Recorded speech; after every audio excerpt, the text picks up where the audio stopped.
여러분 안녕하세요. 이제 9월 2일 수요일입니다. 오늘 마태복음 21장 18절에서 22절 무화과 나무가 마르는 그 이야기 함께 기도하고 공부하겠습니다.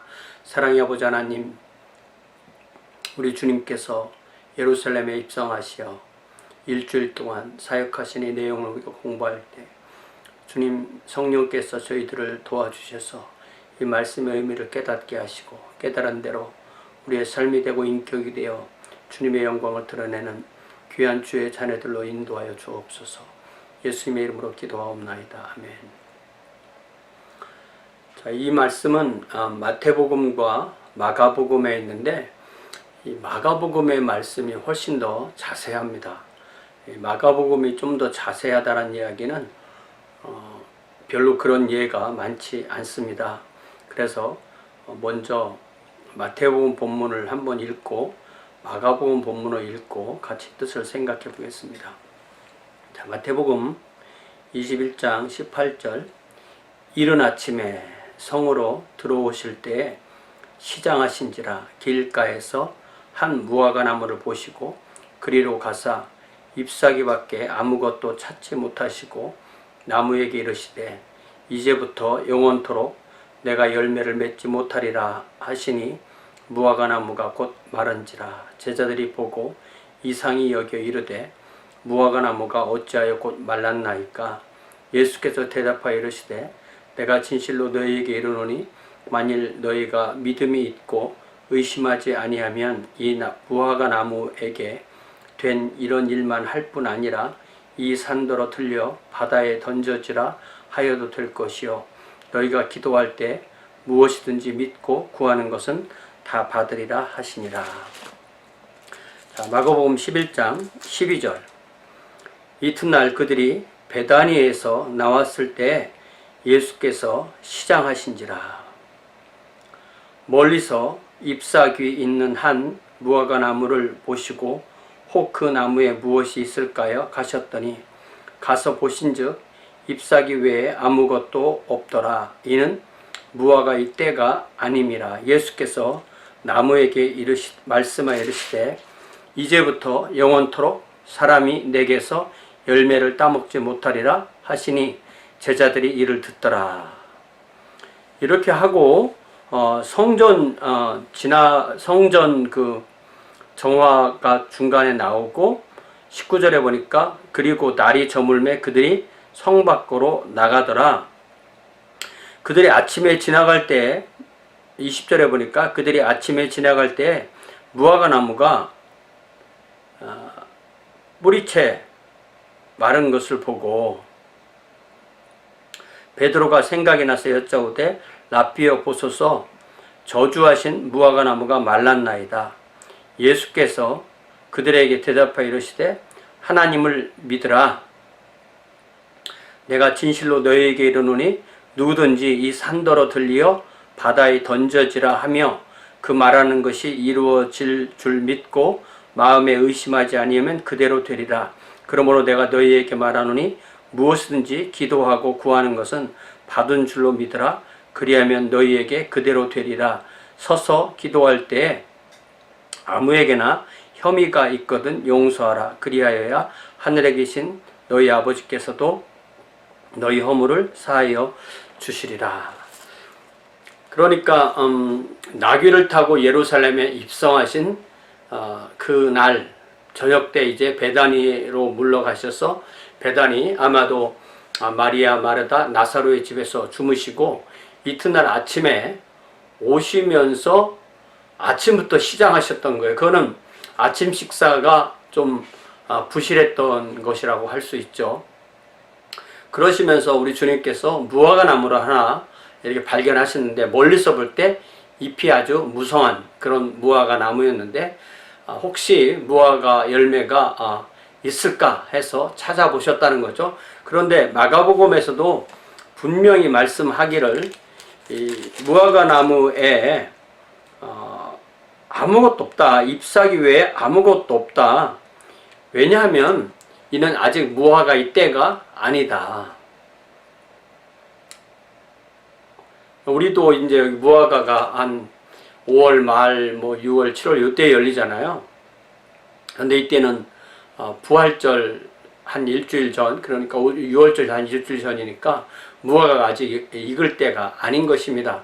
그러면 우리 주님께서 무화과에 이 열매가 없다는 것을 아실 텐데 굳이 가서 배고픈 것을 이용하셔서 찾으시고 그 무화과 나무가 열매를 맺지 못한다라는 말씀을 하셔서 우리가 마태복음, 마가복음 말씀을 이렇게 해보시면 그 말씀을 하시고 떠나셔서 성전 정화의 말씀 그 사역을 하시고 이제 돌아가셔서 그 다음날 아침에 오다 보니까 그 나무가 완전히 뿌리채 말라서 제자들이 이 나무가 이렇게 어제 말씀하셨는데 이렇게 되었나이다. 그러니까 우리 주님께서는 1차적으로 기도에 관해서 우리가 너희들이 기도한 것은 이루어진 줄로 믿으라. 하나님을 믿으라. 누구든지 이 산더러 들리어 바다에 던져지라 하며 그 말하는 것이 이루어질 줄 믿고 마음에 의심하지 아니하면 그대로 되리라. 무엇이든지 기도하고 구하는 것은 받은 줄로 믿으라. 그리하면 너에게 되리라. 이거는 마가복음 말씀이고요. 마태복음 말씀은 다시 만일 너희가 믿음이 있고 의심하지 아니하면 이 무화과 나무에게 된 이런 일만 할 뿐 아니라 이 산더러 들려 바다에 던져지라 하여도 될 것이요 기도할 때 무엇이든지 믿고 구하는 것은 다 받으리라. 이걸 생각해 보면 우리 주님께서 상당히 의도적으로 이렇게 하셨다는 걸 알 수가 있어요. 그러니까 배고픈데 짜증이 나가지고 이 무화과 나무는 왜 열매가 없는 거야. 그래서 신경질 나가지고 한 말씀 하셔가지고 이거를 죽였다.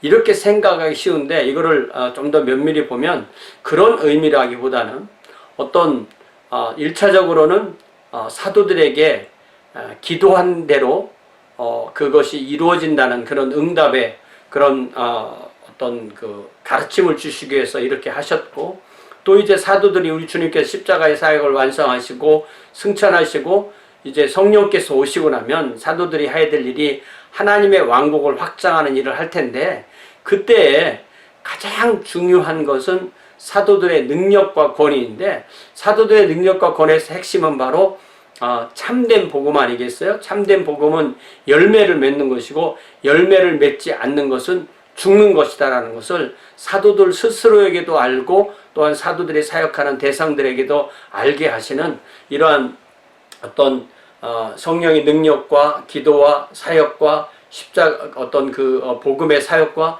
하나님의 왕국 사역과 이 모든 것이 하나로 다 연결된 것으로 볼 수 있습니다. 마가복음에서는 더 나아가서 기도할 때 사람을 용서해야 된다. 그래야만 기도가 온전하게 이루어지는 기도를 할 수 있다는 말씀까지 연결된 것을 봐서 우리가 이 말씀을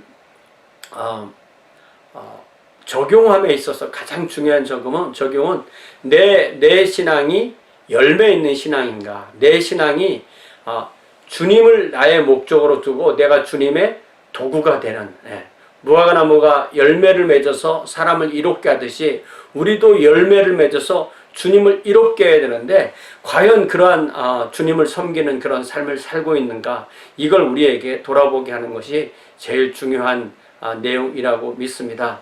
우리가 많이 인용하는 이 마태복음 7장의 이 말씀은 왜 우리 주님께서 주님의 이름으로 복음을 전하고 하나님의 일을 한 사람들을 꾸중하셨을까? 열매 이야기를 하시면서 이렇게 말씀하시죠. 마태복음 7장 15절 거짓 선지자들을 삼가라. 양의 옷을 입고 너희에게 나오나 속에는 노략질하는 일이라. 그들의 열매로 그들을 알지니 가시나무에서 포도를 또는 엉겅퀴에서 무화과를 따겠느냐? 이와 같이 좋은 나무마다 아름다운 열매를 맺고 못된 나무가 나쁜 열매를 맺나니, 좋은 나무가 나쁜 열매를 맺을 수 없고 못된 나무가 아름다운 열매를 맺을 수 없느니라. 아름다운 열매를 맺지 아니하는 나무마다 찍혀 불에 던져지느니라. 이러므로 그들의 열매로 그들을 알리라. 나더러 주여 주여 하는 자마다 천국에 하는 자마다 다 천국에 들어갈 것이 아니요 다만 하늘에 계신 내 아버지의 뜻대로 행하는 자라야 들어가리라. 자, 이 열매를 맺어야만 주님을 믿는 사람 열매를 맺게 돼 있고 그 열매를 맺는 사람이 바로 참 그리스도인 것이 드러나는 것인데 그 심판의 자리에 가서 22절 그날에 많은 사람이 나더러 이르되 주여 주여 우리가 주의 이름으로 선지자 노릇하고 주의 이름으로 귀신을 쫓아내고 주의 이름으로 많은 권능을 행하지 아니하였나니까 주의 이름으로 했어요. 분명히 주의 이름으로 선지자 예언자 노릇도 하고 주의 이름으로 귀신도 쫓아내고 주의 이름으로 많은 권능을 했어요. 그러나 우리 주님께서는 그때 내가 그들에게 밝히 말하되 내가 너희를 도무지 알지 못하니 불법을 행하는 자들아 내게서 떠나가라 하리라. 이 열매를 맺지 못한 무화과나무 열매를 맺지 못했다는 얘기는 결국은 나쁜 열매를 맺은 것과 마찬가지이고 사실 나쁜 열매를 맺은 이런 상황은 더 나쁜 건데 이 거짓 예언자들은 예수님의 이름으로 많은 것을 했는데도 우리 주님께서 그들을 불법을 행하는 자들이라고 떠나가라고 하셨어요. 그 가장 큰 원인은 이 예언자들의 그들의 거짓 예언자들의 삶이 자신들이 주가 되고 예수님은 그들의 그 수단이 된 이 주객이 바뀌어버린 그런 삶이라 할 수가 있습니다. 우리가 주님의 열매가 돼야 되죠. 우리가 주님의 열매이고 우리가 무화과라면 우리가 주님 무화과 나무로서 열매를 맺듯이 우리가 주님께 열매를 드리는 그런 우리 자체가 주님으로 인하여서 우리 안에 주님의 열매가 맺히고 그 열매를 주님께서 받으시는 그런 것이 되어야 되는데 이 사람들은 자신의 열매를 위해서 주님을 사용한 그런 것이 되는 거죠. 또 우리가 잘 알고 있는 요한복음 15장에서 이 열매를 맺는 포도나무 이 이야기도 아주 확실한 어떤 그 근거가 있는 거죠. 오늘 말씀과 연결해 볼 때 나는 참 포도나무요 내 아버지는 농부라 무릇 내게 있어 열매를 맺지 아니하는 가지는 아버지께서 그것을 제거해 버리고 무릇 열매 맺는 가지는 더 열매를 맺게 하려고 그것을 깨끗하게 하시느니라. 너희는 내가 일러준 말로 이미 깨끗하여졌으니 내 안에 거하라. 나도 너희 안에 거하리라. 가지가 포도나무에 붙어있지 아니하면 스스로 열매를 맺을 수 없음같이 너희도 내 안에 있지 아니하면 그러하리라. 나는 포도나무요 너희는 가지라. 그가 내 안에 내가 그 안에 거하면 사람이 열매를 많이 맺나니 나를 떠나서는 너희가 아무것도 할 수 없느니라.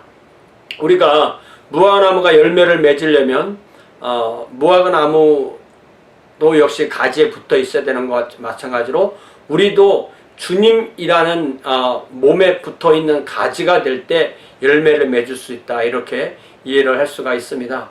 우리가 주님께서 우리를 이렇게 저주하시는 대상이 된다고 생각하면 참 그거는 끔찍한 노릇이죠. 결국 그것은 다시 또 갈라디아서 말씀으로 다시 가게 되는데요. 갈라디아에서도 결국 성령의 열매라는 말씀을 하잖아요. 성령의 열매를 맺기 위해서는 성령이 원하시는 것에 우리가 집중하는 거죠. 육체의 소욕은 성령을 거스리고 성령의 소욕은 육체를 거스리나니 이 둘이 서로 대적함으로 너희가 원하는 것을 얻지 못하게 하려 함이라. 육체가 원하는 것 아주 다 죄죠. 그러나 성령이 원하는 것에 우리가 우리 자신을 드릴 때 성령의 열매는 사랑과 희락과 화평과 오래 참음과 자비와 양선과 충성과 온유와 절제니 이 같은 것을 금지할 법이 없느니라. 그리스도 예수의 사람들은 육체와 함께 그 정욕과 탐심을 십자가에 못 박았느니라. 우리가 내가 열매를 못 맺을까 두려워하고 염려하는 것보다는 성령의 열매가 나를 통해서 맺어지도록 하는 것이 바로 우리의 삶이 되어야 되는 줄 믿습니다. 제가 많이 강조하듯이 다시 한번 강조한다면 이게 나의 삶과 인격을 통해서 맺어지지만 그것이 내가 맺었다는 것을 전혀 내 스스로 모를 정도로 되어야만 그것이 바로 성령님의 열매인 거죠. 그것이 내가 맺었어. 나는 이제 사랑의 열매가 맺는군. 나는 이제 희락의 열매가 맺는군. 이렇게 하면은 바로 우리가 자칫하면 주님의 영광을 가로채서 다시 마태복음 7장으로 돌아가는 그런 것이 될 수가 있다는 것입니다. 이런 면에서 우리가 늘 우리 자신을 겸비하게 겸손하게 낮아져서 내가 하는 것이 아닙니다. 내가 하고 싶고 내가 했고 그 결과를 얻었어도 그 결과적으로 그것은 주님 것입니다. 나는 아무것도 아닙니다. 주님이 모든 것을 다 하셨으나라는 그 아름다운 간증으로 주님께 돌려드릴 때에만 이 모든 것이 제대로 일을 하게 되는 거죠. 우리가 이런 것을 생각하면 주님을 잘 따른다는 것은 상당히 생각보다 쉬운 것이 아님을 알 수가 있습니다. 뭔가를 내가 하려고 할 때 자칫하면 주객이 바뀌고 내가 주인이 되고 예수님은 나의 수단이 되어지는 그런 사람들을 보면 상당히 믿음이 좋은 것 같은데 사실은 알고 보면 주님을 이용해 먹는 내가 주인이 되고 주님은 나의 종이 되는 그런 경향이 되가 싶다는 거죠. 그래서 이런 면에서 우리가 주님 앞에 순수하게 제자로서 따르는 그런 삶이 중요하고요. 우리가 이 무화과나무 비유를 생각할 때마다 늘 무화과나무 이야기를 생각할 때마다 늘 이런 생각을 하게 되죠. 주님께서 무화과나무 하나를 그렇게 어떻게 보면 무고하게 죽이셔도 되나? 이런 생각을 하게 돼요.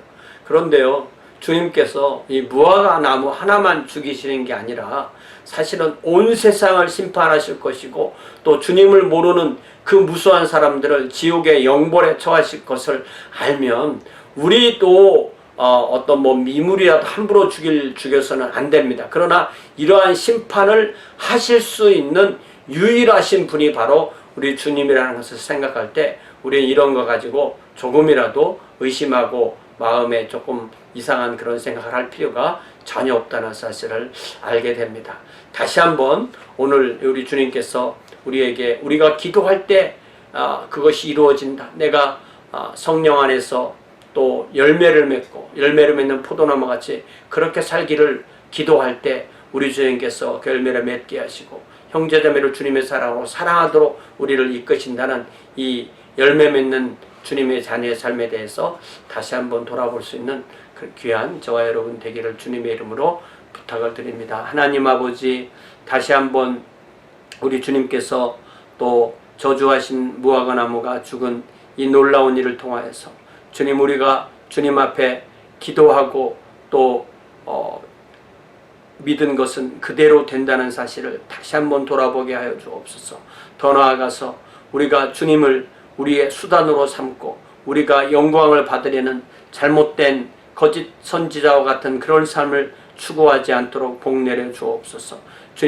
주님께서 우리를 깨끗하게 하사 주님 안에 거하게 하시고 주님의 말씀 안에 거하게 하시고 포도나무처럼 열매를 맺게 하시니 감사합니다. 주님, 우리가 성령님의 소욕에 순종하여서 주님 성령의 그 모든 인격이 우리를 통하여서 나타나게 하시되 주님, 그것이 절대로 내 것이 아니고 성령 하나님의 것이라는 사실을 다시 한번 깨달을 수 있는 귀한 주의 자녀들로 인도하여 주옵소서.